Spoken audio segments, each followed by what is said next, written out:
Oui, Monsieur le Président, vous venez d'évoquer une situation difficile pour les nordistes sur le plan de l'emploi et donc une fragilisation de notre société.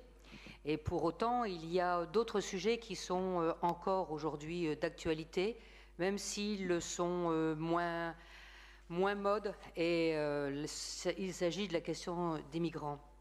La circulaire du gouvernement prévoit que des équipes mobiles iront dans les bâtiments, dans les hébergements, pour vérifier si les personnes accueillies sont dans le droit. Si ce n'est pas le cas, ces personnes seraient sorties de l'hébergement et peut-être reconduites dans leur pays où on ne sait pas exactement. Certes, il faut fluidifier les parcours de l'hébergement, mais ce n'est sans doute pas la bonne façon de faire. Quelles sont les valeurs de la France actuelle? Où sont ces notions de fraternité, de liberté, d'égalité, de solidarité dans notre territoire? Les extrêmes ont gagné.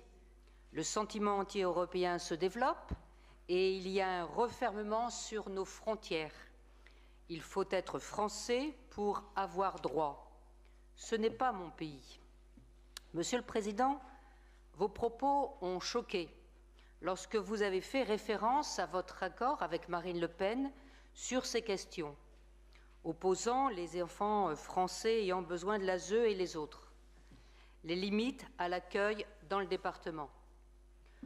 Pourtant, le département du Nord continue à accueillir les mineurs non accompagnés.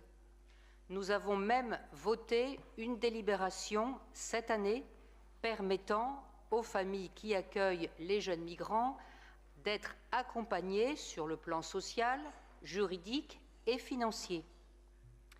Car dans notre département, des familles s'engagent encore et toujours pour défendre les autres. Toutefois, nous sommes actuellement interpellés par des familles. Une centaine de familles autour de l'île se sont engagées à prendre des jeunes mineurs en accompagnement, comme l'avait prévu la délibération.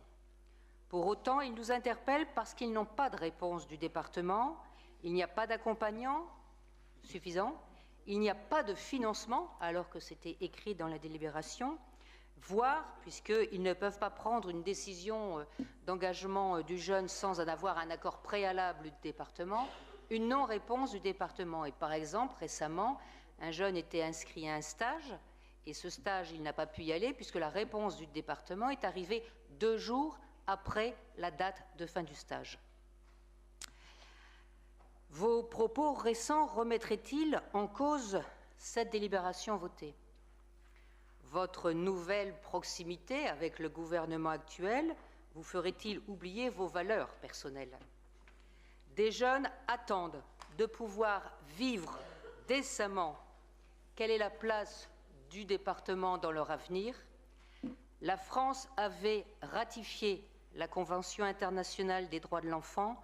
Notre devoir ici est de l'appliquer.